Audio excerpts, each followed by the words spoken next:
जय श्री राम। 11वें अध्याय का 24वां श्लोक। नभः स्पर्शम दीप्तमनेक वर्णम व्यात्ताननम दीप्त विशाल नेत्रम दृष्ट्वा हि त्वां प्रव्यथितान्तरात्मा धृतिं न विन्दामि शमं च विष्णु।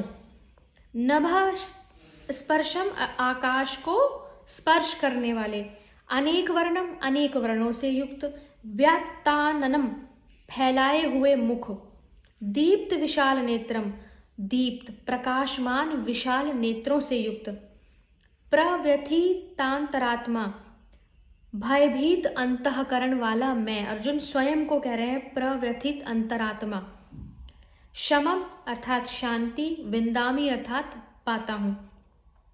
तो इस श्लोक का भाव है, क्योंकि हे विष्णु आकाश को स्पर्श करने वाले, दैदीप्यमान अनेक वर्णों से युक्त तथा फैलाए हुए मुख और प्रकाशमान विशाल नेत्रों से युक्त आपको देखकर भयभीत अंतःकरण वाला मैं धीरज और शांति नहीं पाता हूँ।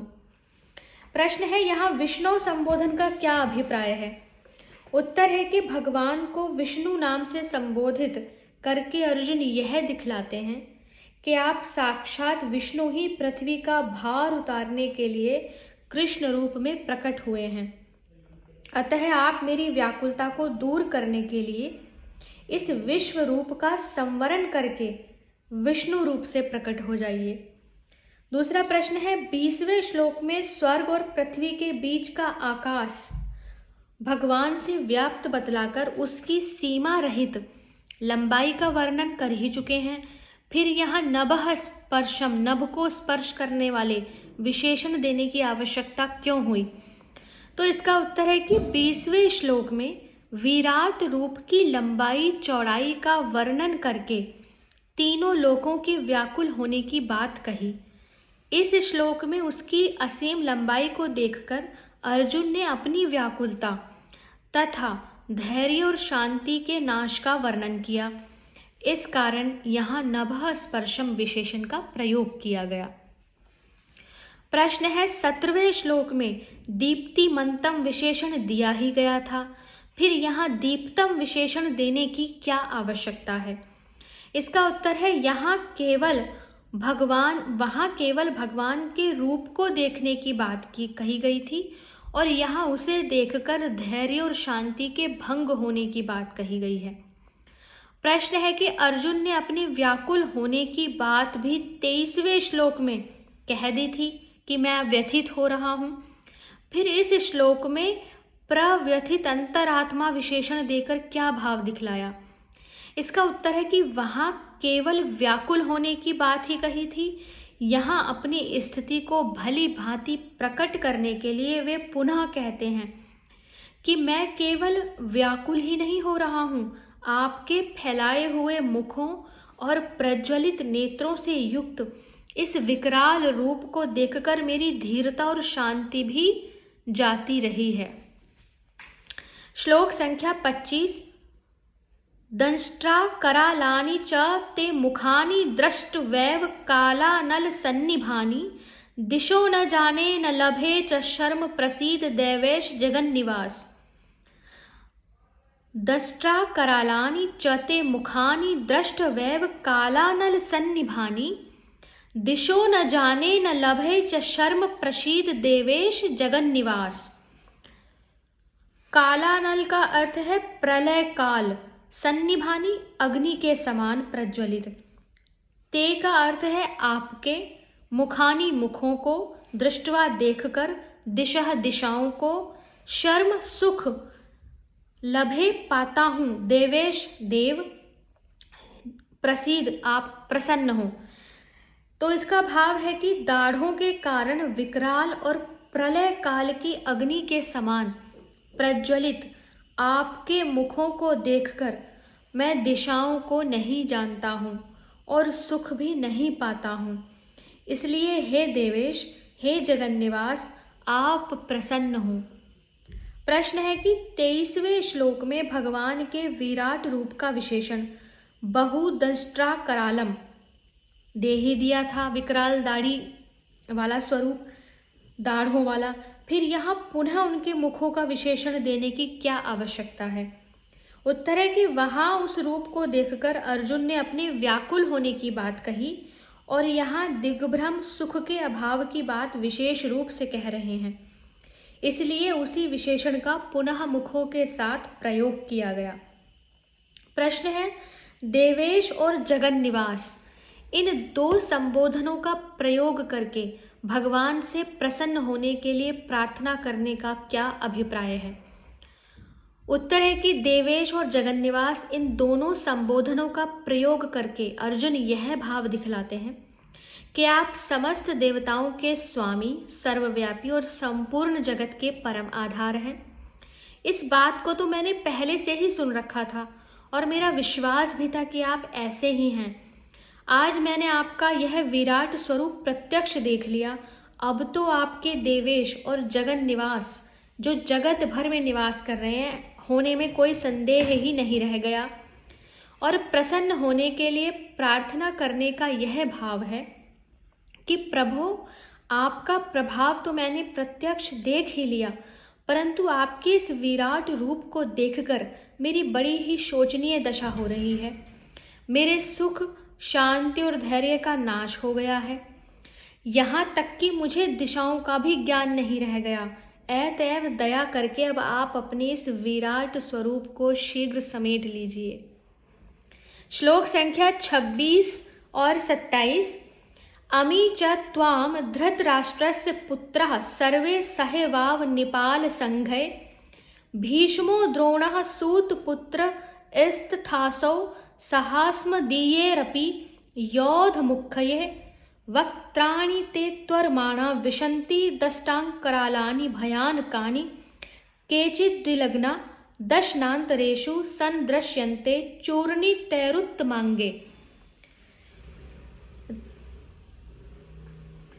इन दोनों श्लोकों का अर्थ है कि वे सभी धृतराष्ट्र के पुत्र राजाओं के समुदाय सहित आप में प्रवेश कर रहे हैं और भीष्म पितामह, द्रोणाचार्य तथा वह कर्ण और हमारे पक्ष के भी प्रधान योद्धाओं के सहित सब के सब आपके दाढ़ों के कारण विकराल भयानक मुखों में बड़े वेग से दौड़ते हुए प्रवेश कर रहे हैं और कई एक चूर्ण हुए सिरों सहित आपके दांतों के बीच में लगे हुए दिख रहे हैं।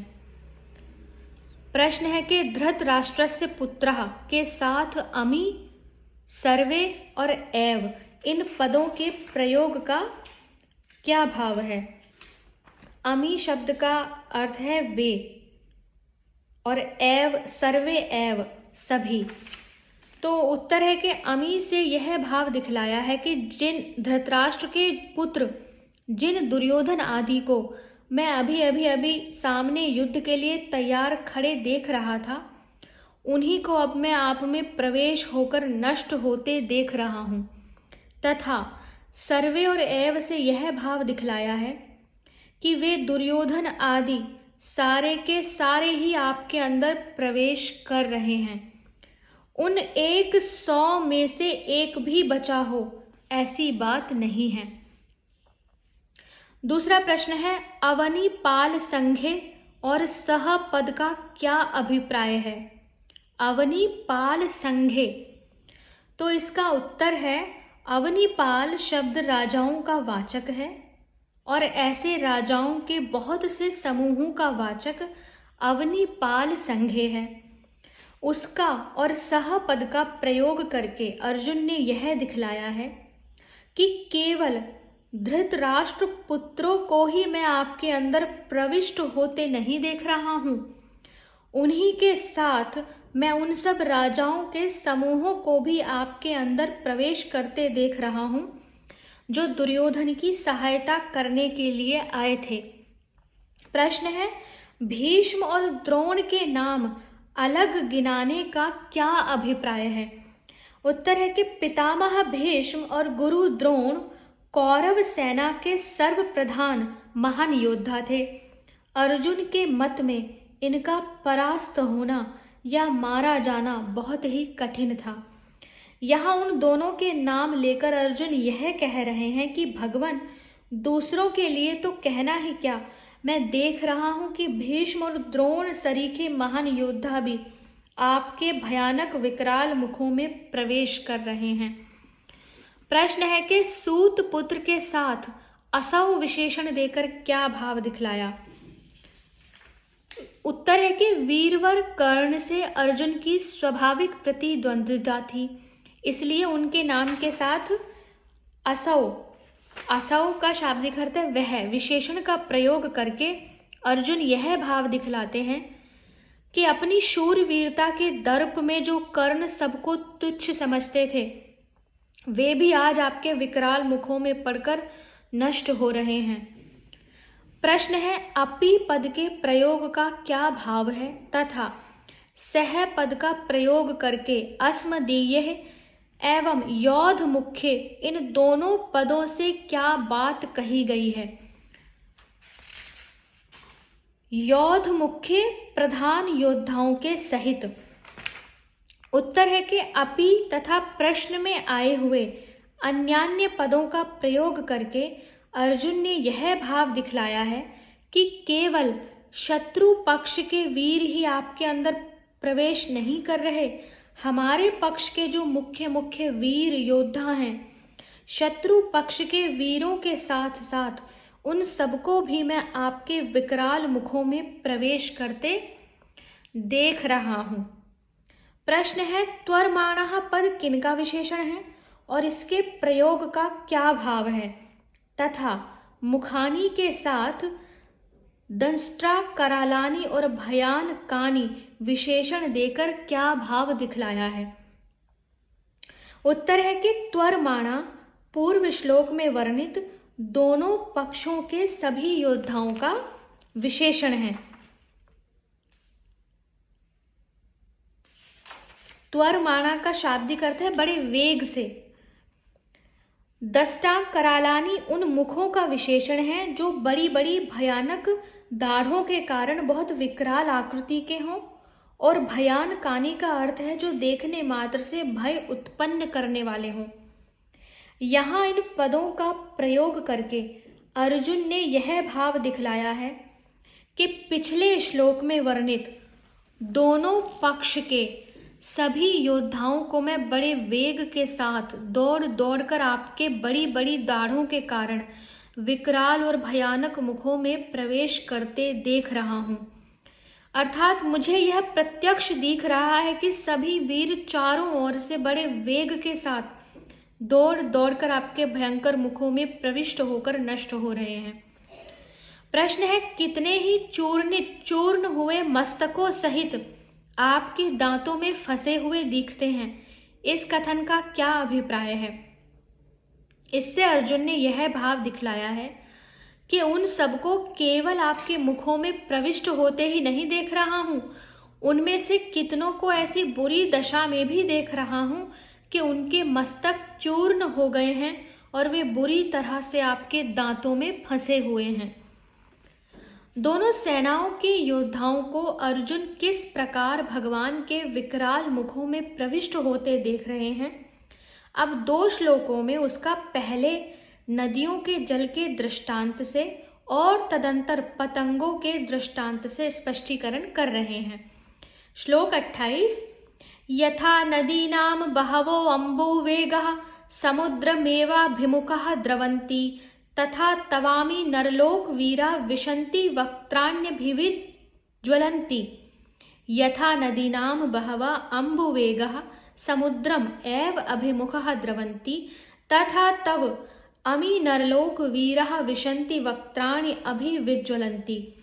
अर्थात जैसे नदियों के बहुत से जल के प्रवाह स्वाभाविक ही समुद्र के ही सम्मुख दौड़ते हैं, अर्थात समुद्र में प्रवेश करते हैं, वैसे ही वे नरलोक के वीर भी आपके प्रज्वलित मुखों में प्रवेश कर रहे हैं।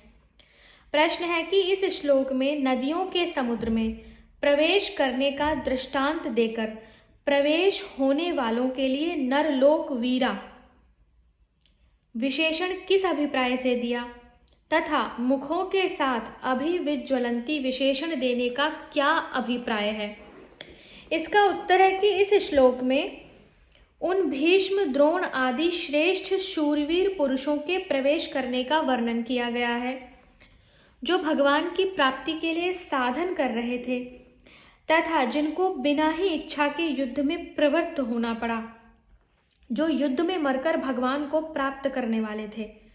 इसी हेतु उनके लिए नरलोक वीरा विशेषण दिया गया।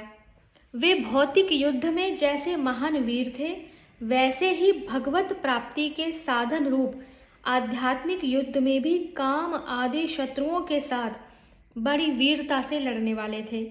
उनके प्रवेश में नदी और समुद्र का दृष्टांत देकर अर्जुन ने यह भाव दिखलाया है कि जैसे नदियों के जल स्वाभाविक ही समुद्र की ओर दौड़ते हैं और अंत में अपने नाम रूप को त्याग कर समुद्र ही बन जाते हैं, वैसे ही ये शूरवीर भक्तजन भी आपकी ओर मुख करके दौड़ रहे हैं और आपके अंदर अभिन्न भाव से प्रवेश कर रहे हैं। यहाँ मुखों के साथ अभिविज्वलंती विशेषण देकर यह भाव दिखलाया है कि जैसे समुद्र में सब ओर से जल ही जल भरा रहता है और नदियों का जल उसमें प्रवेश करके उसके साथ एकत्व को प्राप्त हो जाता है, वैसे ही आपके सब मुख भी सब ओर से अत्यंत ज्योतिर्मय हैं और उनमें प्रवेश करने वाले शूरवीर भक्तजन भी आपके मुखों की महान ज्योति में अपने बाह्य रूप को जलाकर स्वयं ज्योतिर्मय होकर आप में एकता को प्राप्त हो रहे हैं। श्लोक संख्या 29 से आगे की वीडियो में पढ़ेंगे। हरे कृष्णा।